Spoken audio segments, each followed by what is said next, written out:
In this video, I'm going to be showcasing the best mage set in Dungeon Heroes. But before that, help a brother out by subscribing for more videos like this. Anyways, let's get straight into it. Let's begin with what's in the mage set itself. So first things first, we have a legendary Anpu chest plate with 1 S tier dodge speed and 4 S tier pet attacks. Next, we have legendary Anpu leggings with 2 S tier dodge speeds and 3 S tier pet attacks. And then a legendary desert stave with 1 S tier critical damage and 4 S tier critical rates. And for my skills, I'm using a supercharge, chain lightning, dune collar, and consecutive lightning. Obviously, people, tend to use different abilities. These can be changed. I've seen a lot of people use different abilities like meteor storm or solar ray. But me personally, this is kind of just what I like using. Although meteor storm is not that bad and I actually found it pretty nice. I recently got this ability, and when I used it for the first time, I was definitely shocked with the low amount of people who use this ability. Like, it's actually not that bad. It's just I personally don't,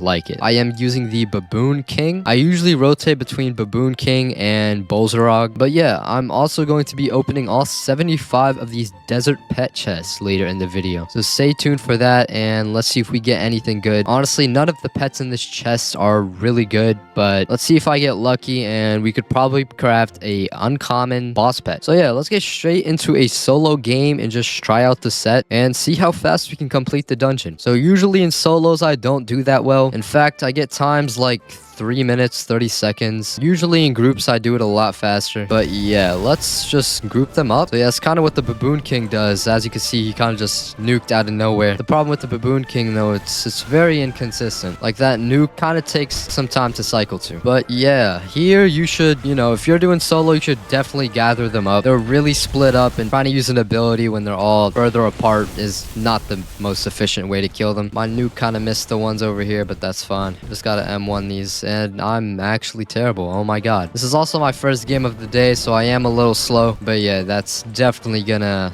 affect the time by a lot. Usually what you want to do when you hit bosses is hit your M1 on it so that your boss pet actually locks onto it while you're doing dune collar. Most of the time it won't, and it'll just kind of just sit there staring at the boss until you hit it. And you also just have to get close to the boss in general, or else it just, won't do anything. But yeah, we're not doing too bad after the first death. That first death is definitely going to affect the time by a lot, but it's honestly fine. We're at 7 minutes and 53 seconds at this point, which isn't too bad, especially because I died. But yeah, this is usually why I grind in groups anyway. Solo is possible, but I kind of just garbage at the game, so it takes me a while. Also, regarding the stats on my staff, a lot of people tend to use magic power over crit rate, but me personally, the amount of magic power that S tier gives you is not that high. I don't remember the number off the top of my head, but I do remember it was like 5% or 3% per S tier, which honestly isn't that bad because, it has to be balanced. But I just see crit rate to be a little more useful, especially with supercharge. The crit rate is already getting pretty easy to hit. So with the additional crit rate, it's just kind of like guaranteed every time. And I can't play this game like at all. But yeah, let's see how fast I can drill this boss's health down. It's already halfway, which is kind of crazy. In groups, you could probably kill this boss in like a matter of seconds, and I'm terrible. Yeah, no, it's actually final. And there we go. We finally cleared the dungeon. That wasn't the best run, but it's honestly fine.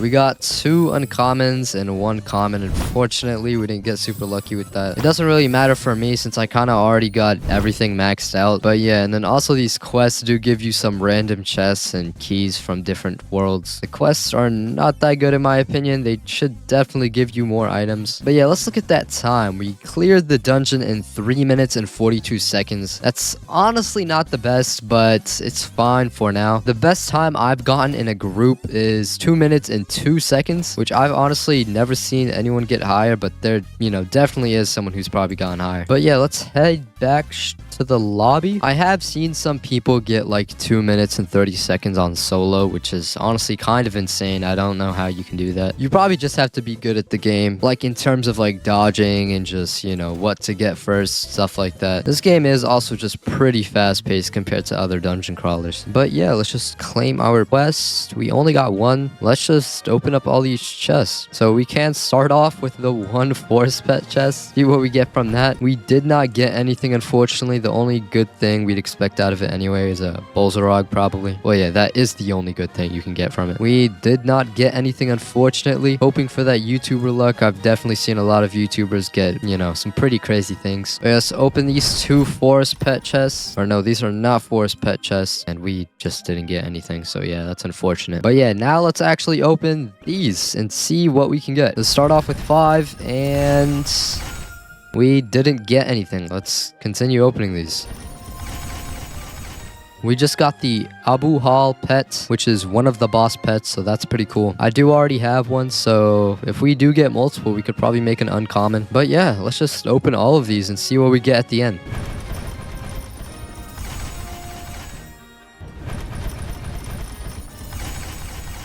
And we just got the Andpoo pet, which is actually the boss pet. It is the final boss pet, and this is probably the only decent pet you can get from this chest. But let's see if we can get multiples so I can actually merge them.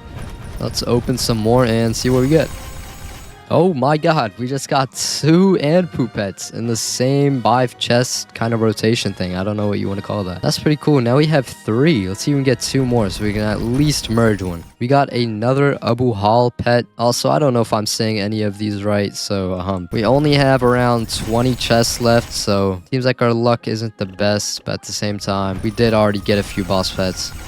And there it is, another 2 Andpoos in the same rotation. That's crazy. We have 16 of them left, so let's see if we can get any more. This is the final 5, and we did not get anything good. Let's see how much Andpoo pets we got at the end. We actually got 5 of them. That's actually not bad. I know merging them doesn't help the pet out a lot, but it's kind of the only thing I can do at this point since I don't plan on using that pet anyway. But let's see how much it would actually help if we did merge it. So it has 260 max HP and 44 attack, and let's see how much it'll increase by once we merge them. Alright, so now it is 286 and 48. So yeah, it's not a huge increase, but I guess, you know, it doesn't hurt to just merge them. And I'm actually pretty sure we got more Andpoos than Abu Hals. That's actually very good because I did not want the Abu Hal pet at all. That one is pretty bad. We also just got a whole bunch of trash pets. I plan on selling these, but it's probably going to take forever. But this is what the Andpoo pet looks like. He walks a little weird, but honestly, that's fine. It just, you know, it's whatever his damage is. Let's see what his cycles are. I'm not exactly sure what this pet does. I just know it's not good since that's kind of what I've heard. It seems like it'll probably just heal off of people. That's what it does in the actual game, so I'm guessing that first green attack is, you know, healing. Just stealing health from people though. So yeah, it honestly doesn't seem too bad, but probably not something you'd want to main. And obviously it's just not doing damage right now because I haven't maxed it out. We could probably max it out and see how strong it'll get. In fact, I'll do that right now and see how much it'll go up by. Alright, there we go. We just maxed it out. Level 105. This is what its actual stats are looking like. It has 45,000 max health and 10,000 attack. Let's see how much it will actually do. Okay, so it does like, what is that, like 5 ticks? Oh no, that's a lot more than 5. Yeah, that did like 9 ticks of 8k damage. It's not too bad, especially because the tornado stays. It stays for a good like 10 seconds. But yeah, that's pretty much it for this video. This is also my first video, so I'd really appreciate it if you could subscribe. But anyways, peace.